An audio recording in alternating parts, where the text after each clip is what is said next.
ang mga sinugo ni Juan Bautista. Ito ho ang aking tutunghayan ngayon upang malaman ho natin kung ano ho ang gustong pakahulugan ho ng ating Panginoon dito.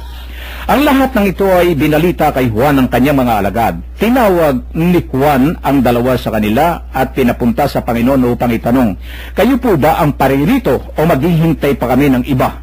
Pagdating nila kay Jesus ay kanilang sinabi, "Pinaparito po kami ni Juan Bautista at pinatatanong kung kayo ang paririto o maghihintay pa kami ng iba." Nang mga sandaling yaon ay maraming pinagaling si Jesus, mga pinahihirapan ng karamdaman at mga inaalihan ng masasamang espiritu. Ipinagkaloob niya na makakita ang mga bulag. Sinabi niya sa kanila, "Pagkatapos, bumalik kayo kay Juan at sabihin ang inyong nakita at narinig. Nakakita ang mga bulag, nakalakad ang mga pilay, gumaling ang mga ketungin, nakarinig ang mga bingi, muling nabuhay ang mga patay, at ipinangaral sa mga dukha ang mabuting balita. Mapalad ang taong hindi nag-alinlangan sa akin." Pagkalis ng mga sinugo ni Juan, si Jesus ay nagsalita sa mga tao tungkol kay Juan. "Bakit kayo lumabas sa ilang? Ano ang ibig ninyong makita? Isang tambong iniugoy ng hangin? O yung ibig ninyong makita, isang taong may maringal na kasuotan? Ang mga nagsusuot ng mariringal ay namumuhay sa karangyaan ay nasa palasyo ng mga hari. Ano nga ba ang ibig ninyong makita? Isang propeta? O sinasabi ko sa inyo, higit pa sa isang propeta, sapagkat si Juan ang tinutukoy ng kasulatan. Ipadadala ko ang aking sugo na mauna sa inyo. Ihandan niya ang inyong daraanan. Sinasabi ko sa inyo, si Juan ang pinakadakila sa mga isinilang, ngunit dakila kaysa kanya ang pinakaaba sa mga taong pinaghaharian ng Diyos. Pinakinggan siya ng mga mamamayan, pati ng mga publikano. Ang mga ito'y sumunod sa kalooban ng Diyos. Nagpabautismo sila kay Juan. Subalit tinanggihan ng mga Pariseo at ng mga eskriba ang layunin ng Diyos sa kanila, sapagkat hindi sila napabautismo kay Juan. Sa ano ko nga ihahambing ang mga taong yon? At ano ang nakatutulad nila? Katulad sila ng mga batang nakaupo sa plaza at sumisigaw sa kanilang mga kalaro. "Tinutugtugan namin kayo ng plauta, ngunit hindi kayo sumasayaw. Nananambitan kami, ngunit hindi kayo tumatangis. Sapagkat naparito si Juan Bautista na nag-aayuno at hindi umiinom ng alak. At sinasabi ninyo, inaalihan siya ng demonyo. Naparito naman ang anak ng tao na kumakain at umiinom tulad ng iba. At sinasabi ninyo, masdan ninyo ang taong ito, matakaw at maglalasing, kaibigan ng mga publikano at ng mga makasalanan. Gayunman, ang karunungan ng Diyos ay napatutunayang matuwid sa pamagitan ng kanyang mga anak." Akin pong idiniretso na ang atin hong basa dito, sapagkat alam ho ninyo, para ho makita natin at mailarawan sa ating isipan kung ano ho yung tinutukoy yung mensahe dito ng ating Panginoon. Matapos na mabigyan ng refleksyon ng ating mga kasama, ay mauunawaan po natin. Unahin ko muna si Kuya Joe na magbigay ng refleksyon para ho dito sa ang mga sinugo ni Juan Bautista. Kuya Joe?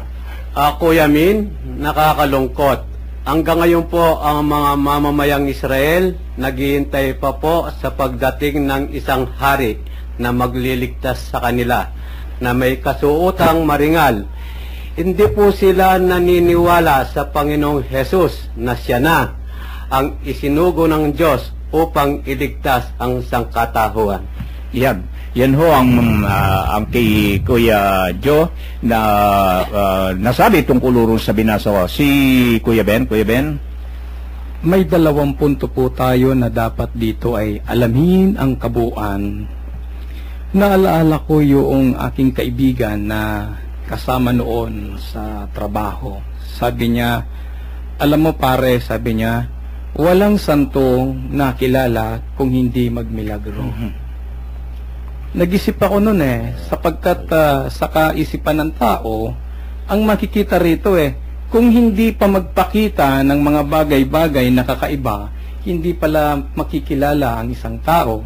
Para kilalanin ng isang tao, kinakailangan muna may maipakita siyang mga bagay-bagay. Dito po sa ating binasa sa ngayon, bakit kaya pa may alinlangan itong mga alagad na kilala o tao ni Juan Bautista? Bakit ito samantalang sinusundan nila si Jesus? Ayon sa mga nauna nating pagbasa kasama na nasaksihan na nila ang mga bagay-bagay na ginawa ni Jesus. Pero bakit sila may alinlangan? Una po, sapagkat ang inaasahan ng mga taong ito ay isang kabalyero, macho man, yung may kakayanan na kapagtanggol, yung may kakayanan na maibibigay sa kanila ang parang pakikipaglaban, yung hari, talagang hari At ang alam nila, ito'y may puwersa.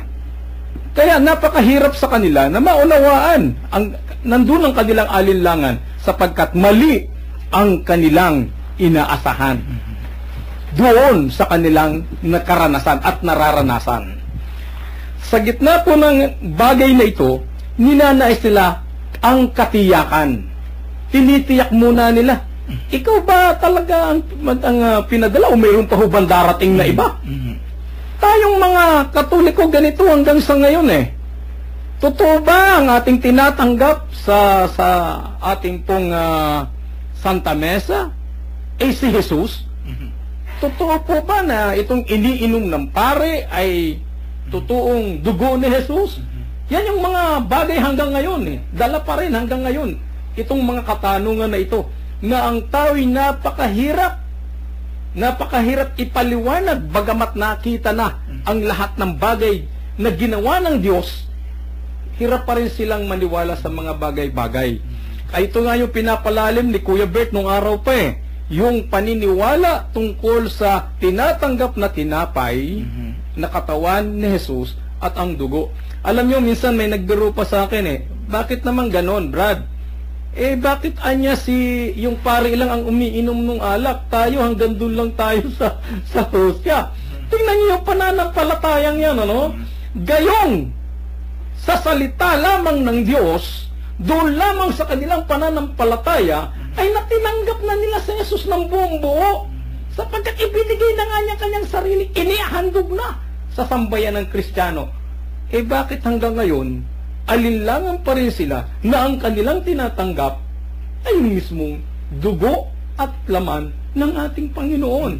So sa dalawang punto pong ito, makikita na kagad natin na yung kalagayan ng panahon, kahit nasaksihan na ang lahat ng bagay, lahat ng kaganapan, lahat ng ginawa ng ating Panginoong Hesus, naroon pa rin ang pagtitiyak ang gusto nilang maganap at mangyari. Ngayon, ganun pa rin ang mga Katolikong Kristiyano. Hanggang sa ngayon, hinahanap pa rin ang pagtitiyak at hinahanap pa rin nila ang katotohanan sapagkat para bang lagi pa rin ang nais natin, milagro sa buhay. Amen. Si Kuya Ben po, yun po ang kanyang ipinaliwanag tungkol do sa akin na binasa na ito, ang mga sinugo ni Juan Bautista na siya hong nauna at nagtatanong pa nga mga tao kung sino pa ba ang darating. Talagang ganyan ang tao Alam po naman natin na yung pag-aalinlangan bilang isang tao hindi po nawawala sa atin Si Kuya Bert, marami ho kayong masasabi tungkol dito sa sinugo ni Juan Bautista, ang mga sinugo ni Juan Bautista. Kuya Bert? Katulad ng naipaliwanag ng ating mga kapatid dito, napakaganda. Pero tingnan natin mabuti, ang nagkukulang ng pananalig dito si Juan Bautista. Kaya nagpasugo siya. Pero alam ni Juan Bautista na katulad ng ipinaliwanag ng Panginoon, makikita na ang isang tao sa gawa pa lamang. Makikilala na ni Juan Bautista kung siya na nga ang Mesaya o siya ang Kristo. Madalit sabi noong pangunang panahon, ay alam na ng mga Hudyo, mga Eskriba at Pariseo, na may darating na Kristo.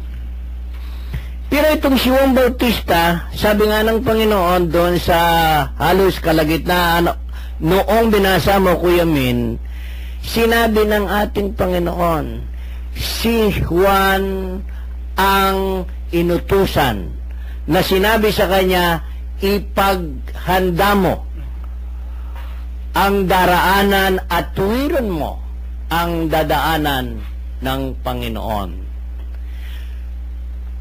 Itong mga pangyayaring ito, mga ginigiliw naming tagapaginig,